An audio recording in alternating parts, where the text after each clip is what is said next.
somebody's alternator just blew or failed, so.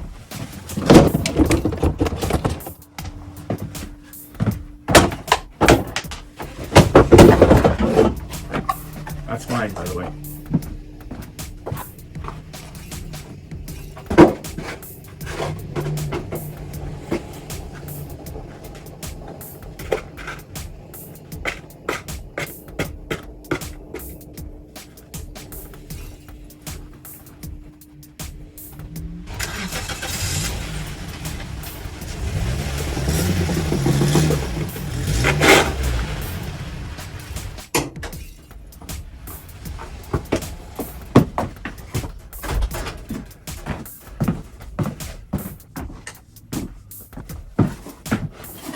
So, I picked one up for my classic automobile, my vintage Yaris 2008 at my local Bumper to Bumper. This is with taxes $310. It's new, it's not a rebuild. It was like $5 more or something.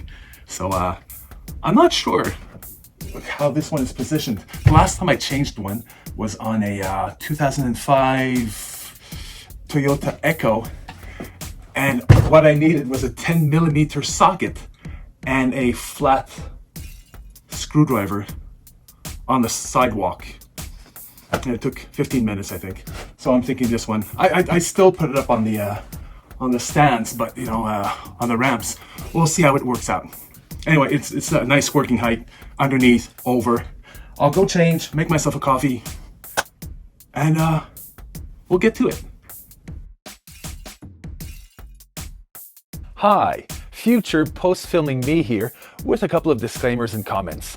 When I mentioned how easy it was to change the alternator on my old car, the Echo, well, it wasn't the alternator, it was the starter, and it really is that easy. Couple of sockets and a screwdriver, I think, and a Q-tip, and that's how easy it is. Second, this is more of a follow me on my adventures of discovery and mischief than a natural how-to video. There are far more capable and talented people who can help you with this type of job, because this was a job. Which leads me to the third point. Those very capable people would probably tell you to use a bungee cord to hold up, keep some tension on the straps, on the belt. We'll get to that, you'll see that later, but this is all for fun. It's a bit of entertainment, a bit of information, nothing too serious. Don't do what I do because I screw up a lot. Enjoy. Well, let's you and I take this outside.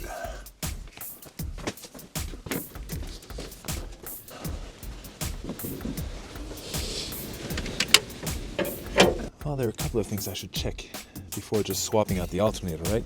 Let's take this guy here. It's right here. That's it right there. Let's get a tester.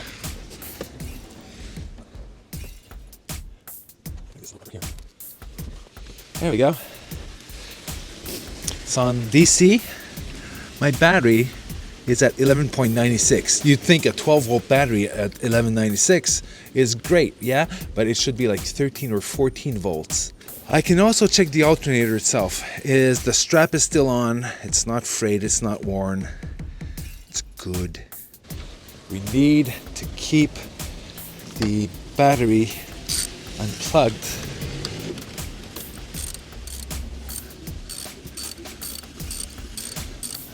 There we go. That's good. So there is one clip which needs to be removed. I guess that's also a 10, and one wire unfastened. There's this here.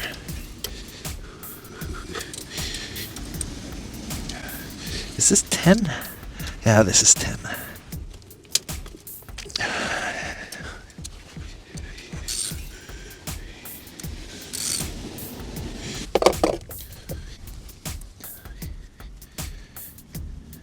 So this guy's out. That's what he looks like.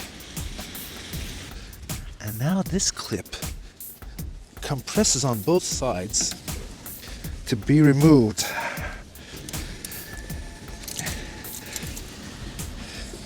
So I compress both sides here, and it slipped right out. Now I need to loosen this, or maybe even remove it completely. Remove this, and there'll be another one further down, which I can't see right now, unless I had a flashlight.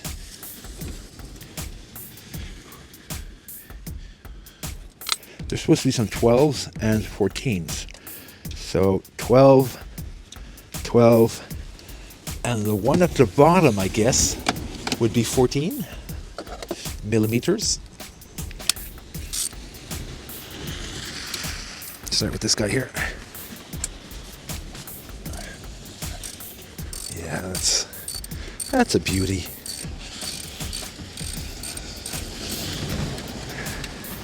And this one too, my friend. There we go. That's just slipping right off.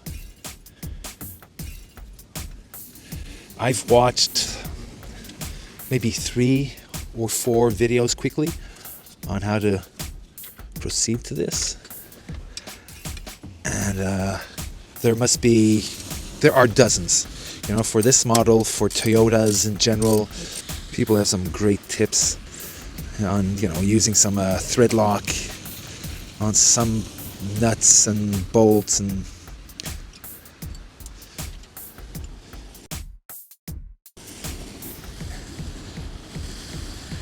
oh, there it is. So that's the 14 right there. And I was told that we even possibly had to remove this bracket right there. It might get in the way. But that bolt is right there, the one that's illuminated. That's a 14 millimeter. Do I need a breaker bar for this?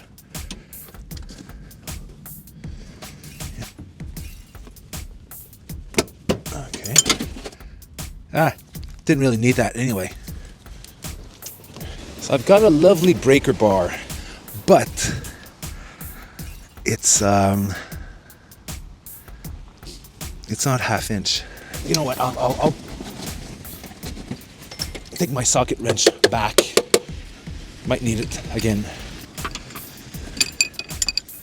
What's nice is that the engine is still a bit warm, and it's producing some heat. Molto bene.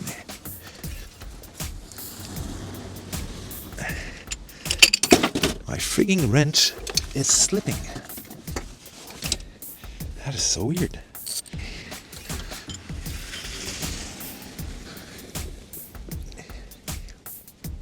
Let's do this again.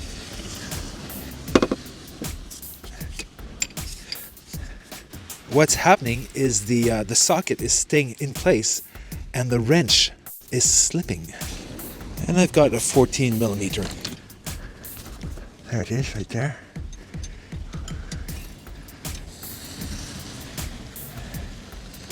And it's clanging all over the place. Okay, that's good. Oh, I'm trying to ratchet it too. Okay, well that did the trick. Like I said, that did the trick. And there wasn't that much tension on it, but this was slipping. That's kind of disappointing. Okay, now that's really... I see what they mean. That this bolt, because of this bracket here, you can't get the bolt out. So that is I think it's a 10.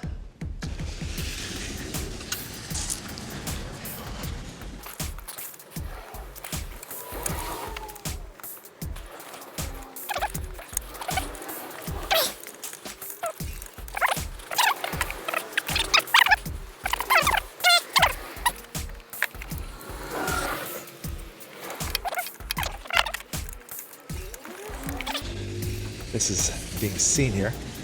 There we go. Yeah, there's that 10 millimeter, which needs to be removed. And still don't have enough grip on it with my fingers.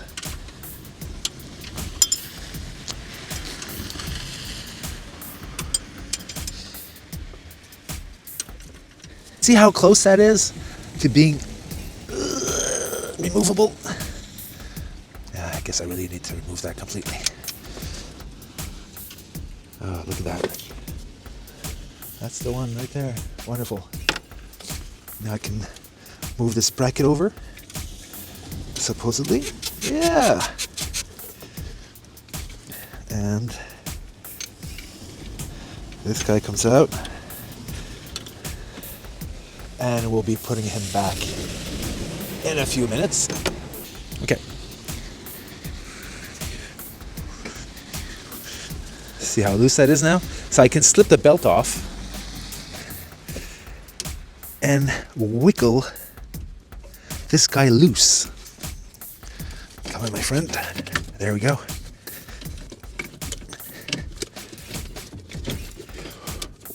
And this will just pop out of here. So this is it. Now something inside here failed. Now what I'm supposed to do is compare the old one with the new. Yep, looks pretty identical to me. Wow, look at that. Okay, so let's squeeze this guy back here.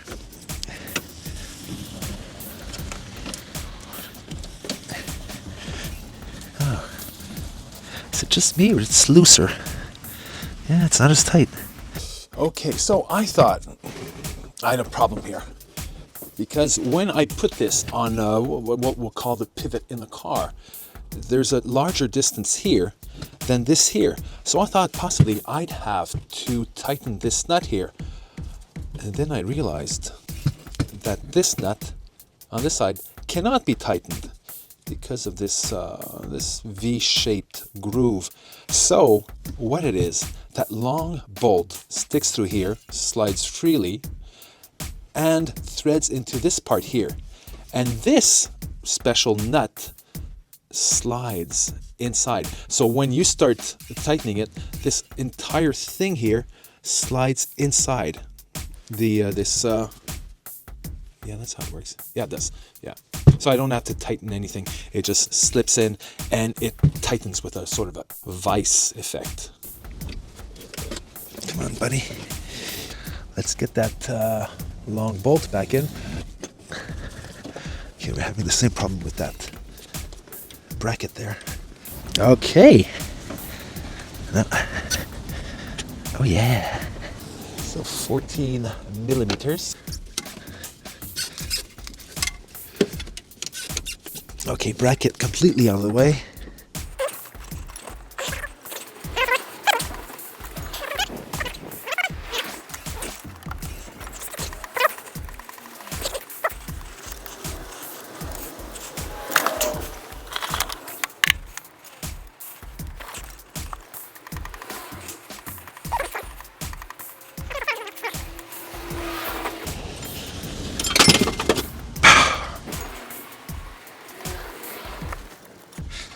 Let's try to change the angle here. Show you a bit more. Right.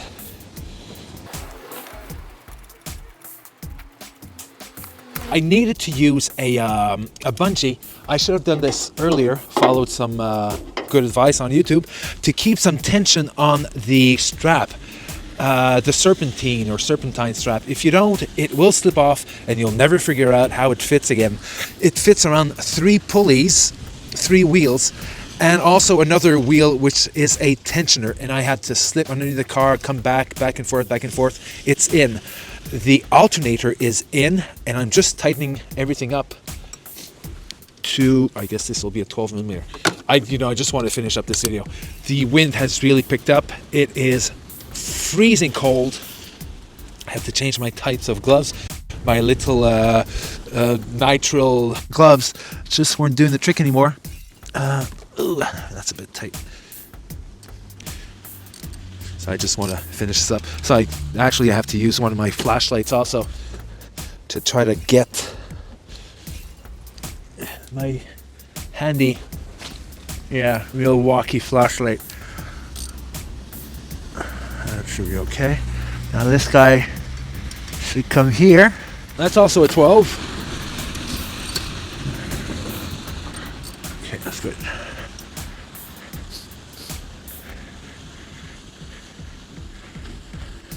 Almost done. Okay, tighten this one. Get a crowbar. So this crowbar is just to put some tension. You know what? I'm not sure how. Okay, that's on the engine block there. To pull this out. Am I okay? I'm not breaking anything off there? No, it seems okay.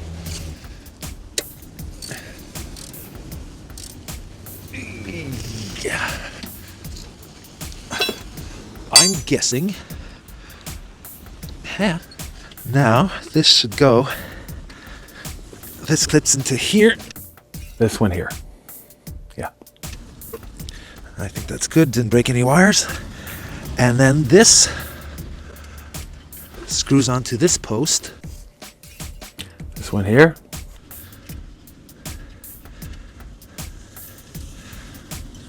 Like this. And that should be a 10. So I was thinking, working on this, and I was thinking, I thought it was much easier on my my old Toyota Echo. It wasn't the alternator, it was the starter. The starter is somewhere underneath. It's more accessible, and seriously, there's like 2 bolts, a nut, and a screw. Oh yeah.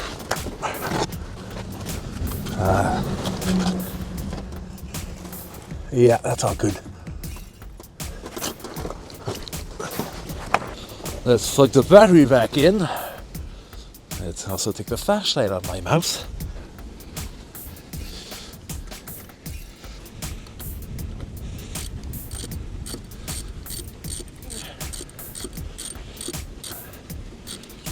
Nice and tight.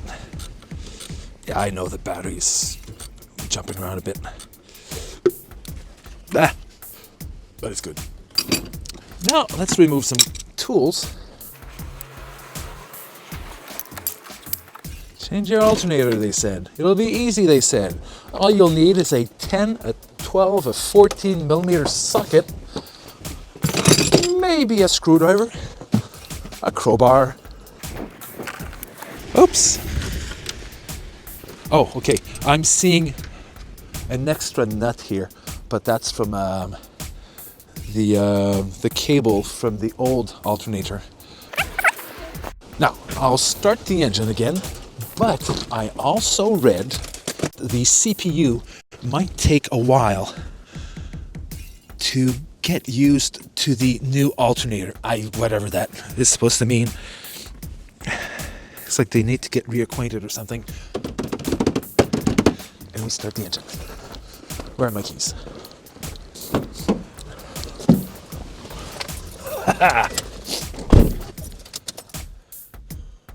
Okay.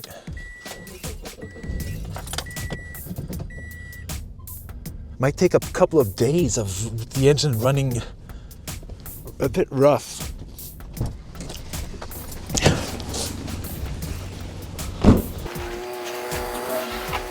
See.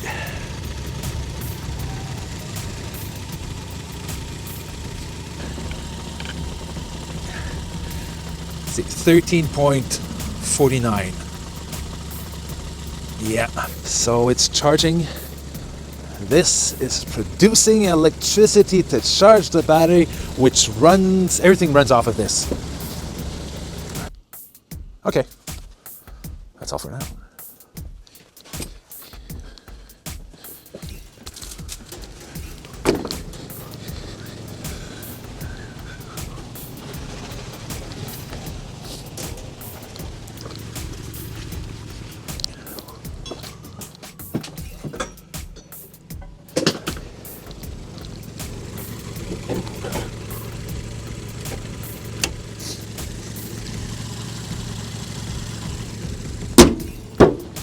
Classic car, I tell you.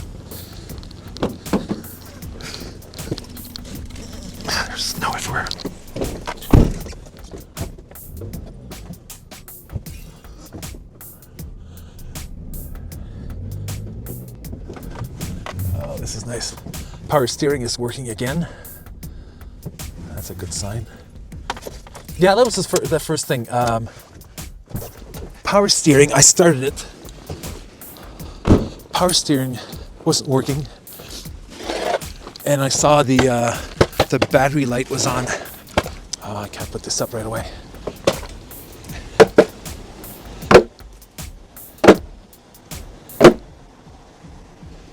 Okay, I'll let this dry off a bit before putting it back up there. Okay. Well, this is definitely a success. Yes, it did cost $310, but the alternative is that your car just stops, won't start up again. You need to get it towed. You do pay more than $310 for the part, or you just that maybe that's all they'll charge you at a shop. But the time, okay, I did take a couple of hours to do this. I learned some new stuff. I made a video. I made some mistakes. Oh, yeah, the strap. I think the serpentine strap, the belt, is you really need to keep some tension on it, or else it'll fall off its pulleys and off the round tensioner, and then you're screwed. So yeah, next time, maybe next car, I'll know what to do. I'll do better. But for now, success.